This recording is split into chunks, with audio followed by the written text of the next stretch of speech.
Une plume saillante pétrie d'humour mordant, c'est la nouvelle Mazarine Pinjot que j'accueille sur ce plateau, celle qui adore les salons de massage. Bonjour Mazarine. Bonjour. C'est un roman incroyable, le salon de massage, qui est publié chez Les Malais Barreaux, parce que c'est un personnage, cette Souela, votre personnage, votre héroïne, qui un jour voit sa vie transformée parce qu'elle pousse la porte d'un de ces fameux salons de massage à la réputation pas toujours très claire qu'on peut voir dans les grandes villes. C'est sûr qu'au début, elle ne sait pas ce qu'elle va y trouver, de la prostitution, un massage normal. Enfin bon, mais néanmoins, elle pousse quand même la porte. C'est un petit salon taille de quartier. Et elle pousse la porte aussi parce que elle n'est pas très bien. Dans sa vie, il y a quelque chose Ouais. d'insatisfaisant, alors que sur le papier, tout a l'air de rouler. On va dire, elle s'emmerde un peu avec Elle s'emmerde un peu, allez. Rémi, c'est son gars, mais c'est un peu ennuyeux. Hein. C'est un peu ennuyeux et puis elle cherche quelque chose. Elle cherche quelque chose sur quoi elle n'arrive pas à mettre de mots.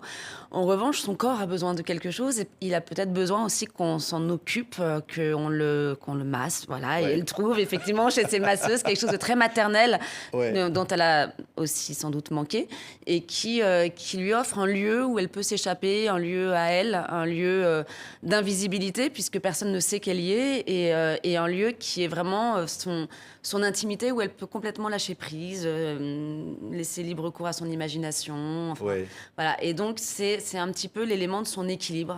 C'est ça, mais alors elle ne dit rien à Rémi, il faut quand même le préciser, on va comprendre après que c'est important, mais elle rentre dans ce salon, mais il y a quelque chose qui se passe à ce moment-là.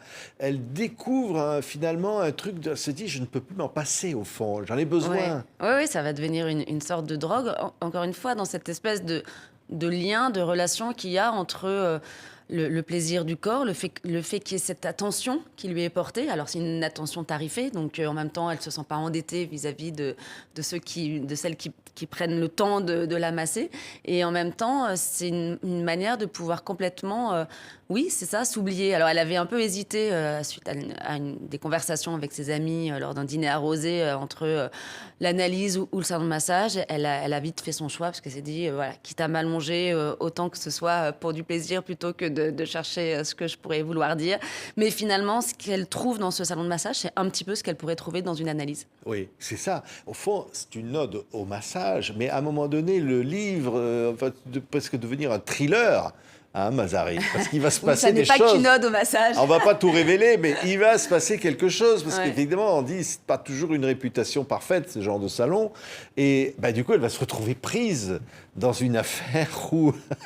Exactement. Voilà. On peut Exactement. dire qu'au fond, il peut y avoir des gens qui trouveraient plaisir à regarder des femmes en train de se faire masser. Alors, en effet, elle arrive devant son salon de massage dont la porte est close. Et donc, elle se demande qu'est-ce qui se passe. Et puis, au bout d'un certain temps, elle est appelée par le commissariat qui lui révèle qu'il y a une affaire de mœurs.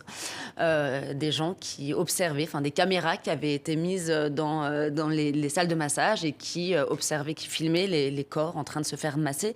Uniquement les corps, pas les visages. Donc, c'était des corps anonymes, en fait. Et donc, il y avait des voyeurs qui pouvaient regarder ces films. Et donc, elle est prise dans ce scandale. Et donc, elle va se retrouver dans un groupe de femmes qui veut porter plainte contre cette agression, ce viol contre leur intégrité. Et voilà, et là, c'est toute la deuxième partie Ouais. du livre où...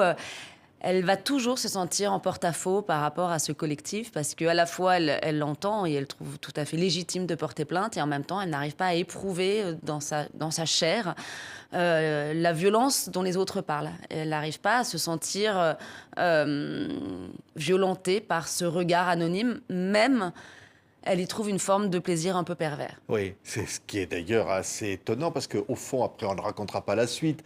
Ça va se terminer au Maroc. Oui, il y a Et encore au un fond, long cheminement. elle va découvrir au fond beaucoup de choses de sa propre vie, de ses origines, de ses parents. C'est un cheminement qui va se déclencher dans tout ça. Mais c'est vrai qu'il y a ce groupe de femmes qui parlent de MeToo, qui parlent du corps des femmes, Oui. à qui appartient ce corps de chaque femme. Ouais. Vous posez aussi, Mazarine, dans ce livre, ces questions-là.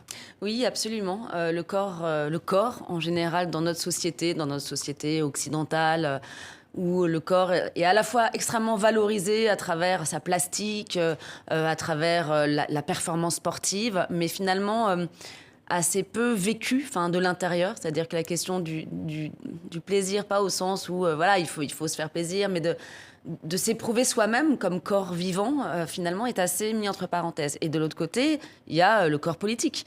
Le corps politique qui aujourd'hui est à la fois au sens figuré, il y a des corps, des associations qui font corps, des collectifs qui font corps, et au sens propre, puisque le corps, effectivement, devient un petit peu une sorte de vecteur d'un discours politique. Aujourd'hui, le corps féminin, mais il peut aussi y avoir le corps trans, enfin le corps. Et donc le corps, c'est très intéressant d'observer ça, à quel point le corps aujourd'hui devient le support de revendications politiques, et tout à fait à la fois légitime et passionnante à étudier. Mais le fait est qu'à partir du moment où c'est le corps qui revendique quelque chose, eh bien tout le monde ne peut pas forcément le partager. Et donc c'est aussi un petit peu ces débats qu'il y a entre ces femmes à l'intérieur de ce groupe.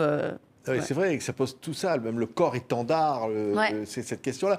On pense à l'actualité, on pense parfois à la chirurgie esthétique aujourd'hui, de ce que c'est. On pense à la baya aussi, qui a été grand débat. C'est-à-dire dissimuler les formes des corps des femmes au regard des hommes. Récemment, c'était aussi une grande question au fond. C'est passionnant de voir à quel point aujourd'hui c'est le corps qui est l'un des enjeux majeurs, ou en tout cas ça traverse la question du corps. Qu'il faille le cacher, qu'il faille le montrer, qu'il faille le transformer, qu'il faille le revendiquer, qu'il faille le sacraliser. À chaque fois, on en revient à cette question du corps. C'est les dernières grandes batailles politiques, sociétales, traversent la question du corps. Donc c'est vraiment c'est assez fascinant en réalité. Mais en même temps, votre héroïne, elle a l'air de dire au fond, mais ce corps, il est à moi. Oui. Avant toute chose, au fond, c'est aussi l'expression d'une forme de liberté, de dire laissez-moi ce corps qui est le mien. C'est exactement le propos de ce livre, c'est que cette jeune femme qui est perclue de doutes, enfin qui n'a jamais vraiment de réponse aux questions qu'elle se pose et qui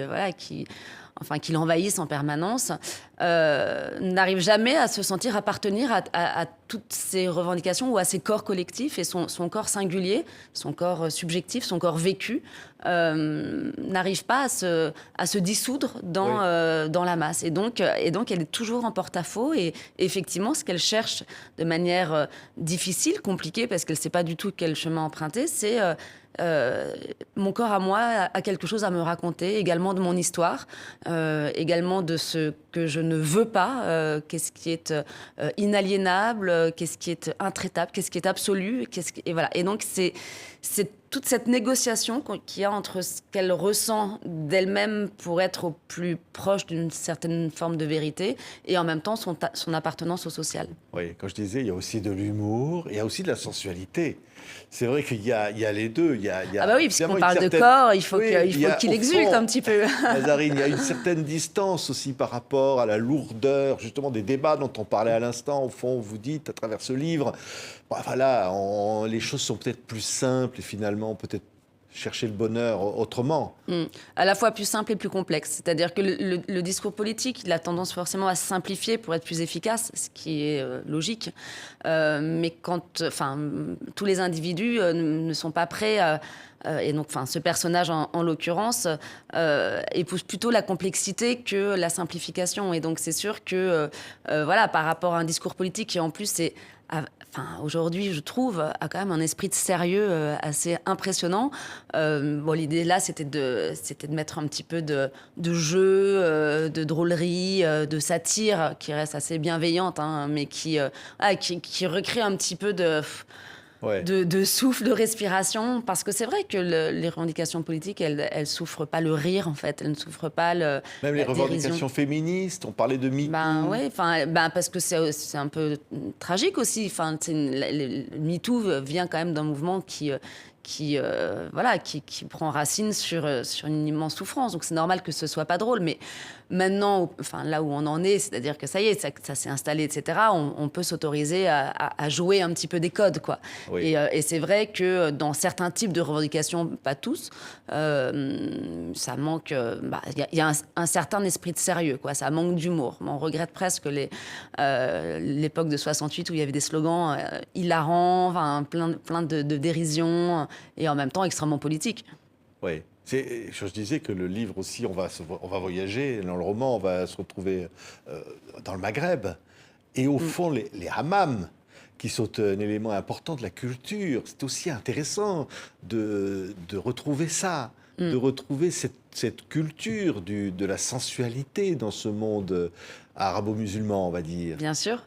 Là aussi, c'est très paradoxal, puisqu'il y a une sorte de discours comme ça où on a l'impression que, enfin, et de fait, hein, les rapports hommes-femmes sont compliqués. La sexualité est complexe dans le sens où elle est interdite, enfin, en tout cas, jusqu'au mariage. Enfin, il y a de forts interdits sociaux.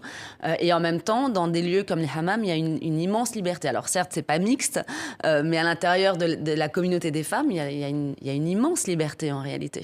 Et donc, c'est toujours intéressant de voir que il se passe des choses dans les maisons, dans l'intimité, dans les hammams, mais qui, sur la place publique, ne peuvent ni être énoncées, ni formulées, ni revendiquées, bien entendu. Donc c'est vraiment comme s'il y avait deux espaces qui ne pouvaient pas communiquer, quoi.